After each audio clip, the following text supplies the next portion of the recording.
Do you have a 24-volt trolling motor on your boat and you're wondering if it's time to move to a lithium battery? This is a single voltage 24-volt battery, and you may be wondering, is this big enough? How am I going to charge it? What other features do I need to look for in a battery?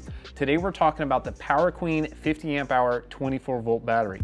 So let's get a few things out of the way. First things first is, how big is this battery? This is something that people really struggle with in general, and I get it. It's kind of confusing, so let me help walk you through it the best way I know how.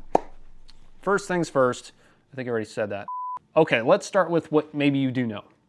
Two 12-volt lead-acid batteries together in series makes 24 volts. That's probably what you're using today. Those combined are about 50 amp hours worth of usable energy. It may say 100 or 107 or something on the battery, but lead acid batteries are about 50% efficient, which is why they're so heavy. And so you're operating on 24 volts at 50 amp hours when you have two like brand new lead acid batteries in your boat. That's the same energy as this, essentially. So this is 1280 watt hours. This is the same thing as running those two lead acid batteries, but you're gonna have a lot lighter weight and a lot better cycle life, and we'll talk more about that in detail. I say all that to say is, if those two lead acid batteries have worked fine for you up until this point, maybe they're just tired now, then this battery will work for you tomorrow. It's the same amount of energy on board. If it's borderline, then there's a couple things we could talk through of scaling that up. But in general, this is gonna last, if I had to just generalize the world here, if you're running a smaller boat, let's just say 17, 18 foot boat, aluminum boat maybe, small glass boat that has a 24 volt trolling motor, this is probably gonna get you a good 8 hours of a normal average fishing. You're trolling, you're throwing your jig, your spinnerbait, you're running the bank, whatever. You spot lock in current, you fish fast and heavy winds, you have a big heavy boat. That's all gonna dramatically change that recommendation. But in general, if you have a boat that's well sized for a 24 volt trolling motor, this is about an 8 hour trolling motor battery. And again, that's super generalized. It's not gonna work for everybody. I'm trying to pick an average across the board. Now let's say you wanna go up from there. The way I always recommend people set up their lithiums when they're talking trolling motor batteries is to ease into it. If they're not sure how big of a battery they need, don't go buy too much battery, because that's not really going to help you. It's going to be heavier, it's more expensive, you're not going to cycle it enough. What I would recommend is start with one. I guarantee you one's going to get you somewhere, right? So go get you one 24 volt 50 amp hour battery, get one with Bluetooth so you can monitor its state of charge, and go fish on it for a while. You may find that at the end of the day, you still got 40, 50% at the end of the day, and you're good. You got plenty of headroom. You don't need two of those. But you may also find that you kill it, or you have 10% at the end of the day. Don't worry, what I would recommend is go buy you a second one. Put it in parallel, then you've got 100 amp hours worth of energy, you've got plenty of headroom there, you didn't overspend, and you eased up into it. That's my recommendation when it comes to sizing your lithiums for a trolling motor application. It's really easy to just run another one in parallel. When you run it in parallel, there's another benefit that comes along with that. That's full redundancy. So let's back up to how we started.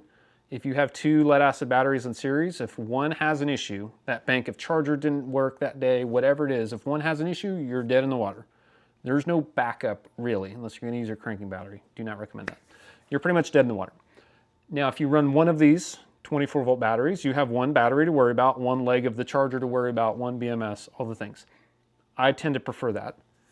If you run a second one in parallel, you have fully redundant batteries. Each one can run the trolling motor by itself, right? So you're able to put a battery switch on it and have two fully redundant systems. It's like you're flying an airplane, you're good to go. That's a way a lot of tournament anglers run their boats, but they're using it with 36 volt batteries. Now, I have ran this on my boat, and after 7 hours of fishing, and I use the trolling motor a fair amount. I have a light boat. I had 60% left at the end of that 7 hours. So even if you doubled that, that would be down to 30% at the end of the day. That's pretty good, still plenty of headroom. So again, it's gonna heavily depend on your application, how heavy your foot is, all the things. I'm just trying to give you some general information. I would have no problem running this for a 10-hour day of fishing. 12 hours would probably push it, depending on the conditions. Hopefully that's clear. It's vague, I know, but I think it's a good size battery to start with. You can always add a second one if you need to. So let's talk about the Power Queen battery itself, this specific one. This is a Group 24 size battery. So if you run a lead acid battery today, it's either a Group 27 or a Group 31, and that's bigger than this. So a 27 is going to be about 1.5 inches bigger, maybe 2 inches or so for a Group 31. So you're going to have a little bit of extra wiggle room there. You may add some foam, wood block or something if you want to keep your same battery trays and run this in your boat, but you're going to be a little bit smaller package. And definitely if you run 2, you're going to have a lot more space. I mean, you may be able to fit like a spare prop or something back there now. So some space savings can be had with one of these.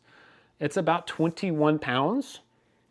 Pretty good, right? Those lead acid batteries are about 50 pounds a piece. You're going to cut 70 plus pounds out of the back of your boat, which depending on how your boat performs, you may have to adjust your motor for lithiums, all that good stuff. We won't go down into that, but in general, you're going to have some weight savings. Very, very nice if you run like one of those mini tiny boats, right? Tiny boats with a 24 volt Ultrex or something. Go with this. Really nice, simple, small 24 volts, Bluetooth. Okay, so let's talk about some of the battery management features of this. It does have low temp charge protection. So if it's like here in Texas where it's been freezing the last few days, this battery will not accept a charge. You can still discharge it down to like -4 Fahrenheit, I think, but it won't accept a charge so the battery gets over like 32, 34, 36 degrees. And you're gonna have to just let the sun heat it up. You're gonna have to run some current through it to heat it up. It is not self-heated, which you don't really need anyway. That said, it will protect itself from lithium plating if you try to charge it when it's too cold. That's a good thing. It has overvoltage protection, low voltage, short circuit.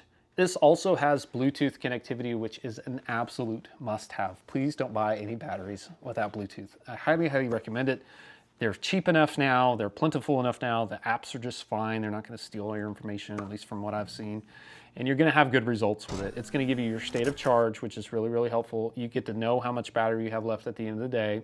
Yes, it's better to have it with the lithium than a lead acid. I know you probably don't have one today. Trust me, you'll want the Bluetooth. Just trust me on this. It also lets you see what the battery's doing. Is it experiencing a short circuit or a cutoff? It gives you feedback if the cells are being balanced, what the temperature of the battery is, how many cycles you have on it. And what's really nice with my particular setup today is I have multiple batteries. I pull up that one app and I see all of my batteries on there, which is really nice. So definitely get the one with the Bluetooth connectivity on it. The other thing to talk about, we talked about weight already. The other big benefit for a lithium iron phosphate battery is going to be the cycle life. Thousands of cycles. Your lead acid batteries, depending on how you use them, my experience has not been fantastic.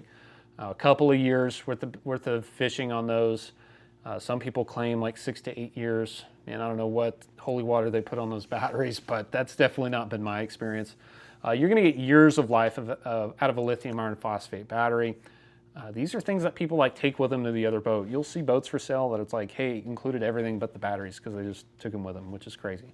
I would do the same thing. These batteries will last you a long, long time. A company like Power Queen definitely has a presence. They exist. They're a company that you can reach out to. Any of the support's going to be on email, basically, which is pretty typical for some of these more budget-oriented brands, which is fine. They've been selling them for a while. Power Queen is definitely one of those. And I've used a lot of those. The 5th or 6th Power Queen I've had zero issues with them whatsoever. The next thing you need to figure out is how are you going to charge this thing? Today, you probably use a multi-bank charger. You've got 2 leads going, 2 positive negative to go to each battery, each leg. Unfortunately, your current charger will not work. That's a question I get a lot. You will need a charger that puts out 29.2 volts, as you can see right here. This is the Power Queen charger. This one is not waterproof, so this is something you would want to take to your boat, charge it, and remove it. It does help facilitate that. It has an Anderson connector, so you put the power and ground onto the battery itself. You've got a quick connect, and you can bring the charger to the boat and charge it. There are some onboard waterproof solutions for that, but this is the one that I have from Power Queen. It's a 20 amp, which means it will jam. It will fully charge this battery in like 2.5 hours. That's really, really fast. Anything 5-10 amps would actually be just fine, especially for a boat. You're charging it overnight or whatever, but you do need the right voltage charger to charge one of these batteries. Got to get that out there.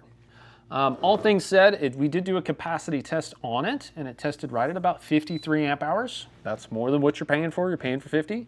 So as this battery, gets some cycles on it, as you use it, you can assure yourself that you're going to have strong 50 amp hour capacity for a long, long time. Overall, on our capacity call-out board, that did rank somewhere. Here's a Power Queen 36 volt, Power Queen 24 volt. It's about mid-pack, but all of these are over 100%. We've tested like 34 batteries or something like that, and they're all over 100%. This one was at 106.6, which is pretty good. That's more than what you paid for, right? If you have any questions on that, I can do my best to try to help give you some feedback on that. I get questions like that a lot. So feel free to put them in the comment section. It helps me out more if you comment here versus like shoot me an email or an Instagram message. So comment on the video if you can. I will put links in the description if that's something you're interested in. There'll also be a Power Queen discount code that I'll include as well. So make sure you check that out.